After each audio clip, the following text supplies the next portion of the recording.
હું પૂર્વ ધારાસભ્ય ગિયાસુદ્દીન શેખ એક અપીલ કરું છું કે જ્યારે આજે અમે રાપર મુકામે કોંગ્રેસ પક્ષના પ્રચાર અર્થે અહીંયા આવ્યા ત્યારે જે દ્રશ્યો અમે જોયા તો અમને ઉત્તર પ્રદેશ અને બિહારની યાદ આવી ગઈ કે જે રીતના ઉત્તર પ્રદેશ અને બિહારની અંદર ગુંડાગીર્દીનું અને લુખાઓનું શાસન હોય છે એ જ પ્રમાણેનું શાસન ભારતીય જનતા પાર્ટીના ધારાસભ્યનું અહીંયા જે છે રાપરની અંદર મેં જોયું છે.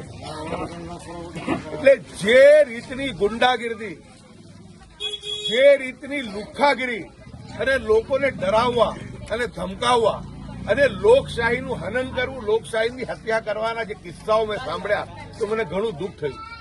અમે એક કોંગ્રેસ પક્ષના સાથીઓ છીએ કે કોંગ્રેસ પક્ષ કોઈ ધર્મ કે જાતિમાં નહીં પરંતુ સર્વધર્મ સંભાવમાં માને છે. હિન્દુ મુસ્લિમ એકતાના માટે હંમેશા અંતિમ પ્રયાસો કરે છે. રાહુલ ગાંધીજીએ મોહબ્બતની દુકાન ખોલીને 3500 કિલોમીટરથી વધારેની પદયાત્રા કરીને દેશની અંદર નફરત છોડો ભારત જોડોનો સંદેશ આપ્યો હતો.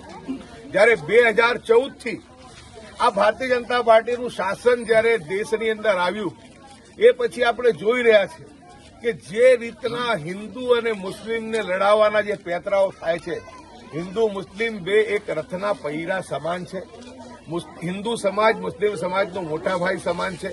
અમે તો તમામ ધર્મ જાતિને સાથે લઈને ચાલનારા લોકો છીએ, પરંતુ ભારતીય જનતા પાર્ટી ફક્ત અને ફક્ત ગરીબ હોય, મુસ્લિમ હોય, પછાત હોય એમનું જ જે છે એમનું અવમાન થાય, એનું અપમાન થાય, એમનું લિન્ચિંગ થાય, એમના ધાર્મિક સ્થળોને શહીદ કરવામાં આવે એના પ્રયત્નો કરી અને અમારા મોટા ભાઈ સમાન હિન્દુ સમાજને ઉશ્કેરવાનું કામ કરે છે.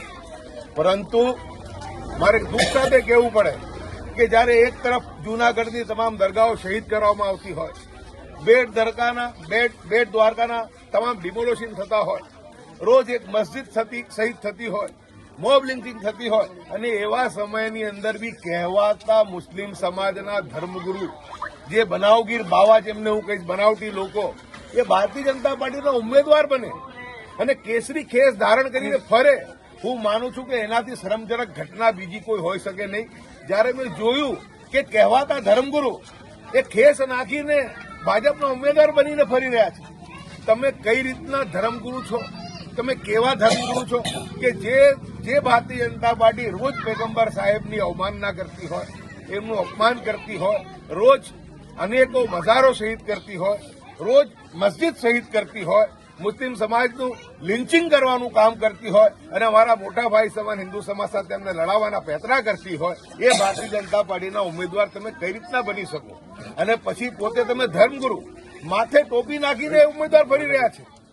મને લાગે છે કે જો કોઈ માણસની અંદર ઈમાન હોય, જે માણસની અંદર થોડી પણ દેશદાજ હોય, રાષ્ટ્રની ભાવના હોય, એ વ્યક્તિ કદી પણ આવી રીતના ખેસ ભારતીય જનતા પાર્ટીનું પહેરીને ફરી શકે નહીં. અને એક કહેવાતો ધર્મગુરુ એ તો ક્યારે પણ ના હોઈ શકે. મને બહુ દુઃખ થયું કે જ્યારે મેં જોયું કે આટલી બધી યાતનાઓ મુસ્લિમ સમાજ સહન કરતું હોય, રોજ એને અવમાન અને અપમાન થતું હોય, એવા સમયની અંદર આવા બનાવટી ધર્મગુરુઓ ઉમેદવાર બની નીકળ્યા છે. મારી તો આપના થકી તમામ રાપરની જનતાને વિનંતી છે કે આ લુખ્ખા ધારાસભ્યથી કે આ ગુંડા ભારતીય જનતા પાર્ટીથી ડરતા નહીં. આપણે તો ઈશ્વર અલ્લાહમાં માનીએ છીએ અને આપણને ખબર છે કે આપણી મોત જિંદગી અલ્લાહના હાથમાં છે, એને સિવાય કોઈના હાથમાં નથી. ડર્યા વગર આ ગુંડા તત્વોની સામે માથા ઉપર નીકળજો. આ બનાવટી બાવાને પૂછજો, તમારા વિસ્તારમાં આવે તો જે કહેવાતા ધર્મગુરુ છે એને પૂછજો કે તમે કેવા ધર્મગુરુ છો? તમને પૈગંબર સાહેબની અવમાનના નથી પડી? મસ્જિદ શહીદ થાય, દરગાહ શહીદ થાય, લિન્ચિંગ થાય, રોજ સમાજનું અપમાન થાય, તમને નથી પડી? તમને થોડા ટુકડા નાખી દીધા.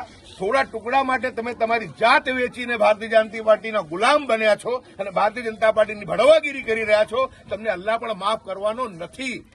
આ કહેજો.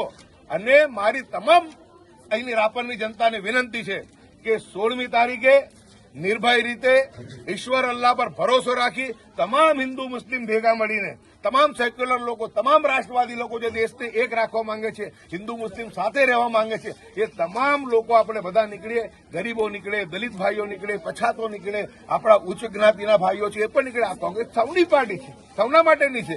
આપણા માટે તો એક જ છે. અમારો ધ્વજ મહાન છે, અમારો સંવિધાન મહાન છે. અમારા માટે ધર્મ જાતિ એ કોઈ મતલબ જ નથી રાખતી કોંગ્રેસ પાર્ટી માટે. એટલે ધર્મ જાતિનું ભેદભાવ કર્યા વગર જે જાલિમ શાસકો છે એ જાલિમ શાસકોની સામે બધા ભેગા મળી અને મતદાન કરવા નીકળજો.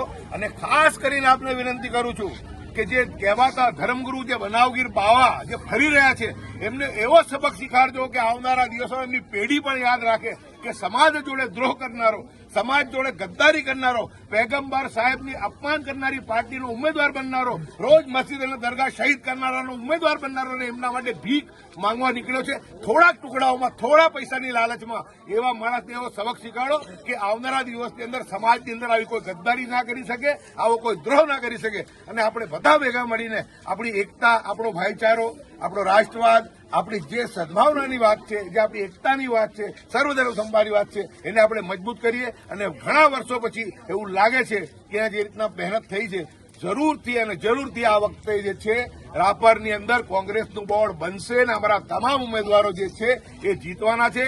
સવાલ અને સંકલ્પ એક જ છે. તમામને મારી વિનંતી છે, અને ખાસ કરીને મારા મુસ્લિમ સમાજના ભાઈઓને મારી વિશેષ વિનંતી છે કે આ કહેવાતા બનાવગીરો, જે ભાજપના દલાલો ઉભા થયા છે, બનાવગીર બાવાઓ, એમને એવો સબક શીખાડો, કીધા વગર કઈ કહેતા નહીં, ચૂપચાપ નીકળીને જાઓ. અને યાદ રાખો કે કોણે દરગાહ શહીદ કરી છે, કોણે મસ્જિદો શહીદ કરી છે, કોને કોના ઘરો શહીદ કર્યા છે, કોણે પૈગંબર સાહેબ અપમાન કર્યું છે. અને એવી પાર્ટીના ઉમેદવારોને એવી સબક શીખાડો કે જીવનમાં કદી પણ એ લોકો ભારતીય જનતા પાર્ટીનું નામ લેતા પણ અચકાય. જય હિન્દ, જય ભારત.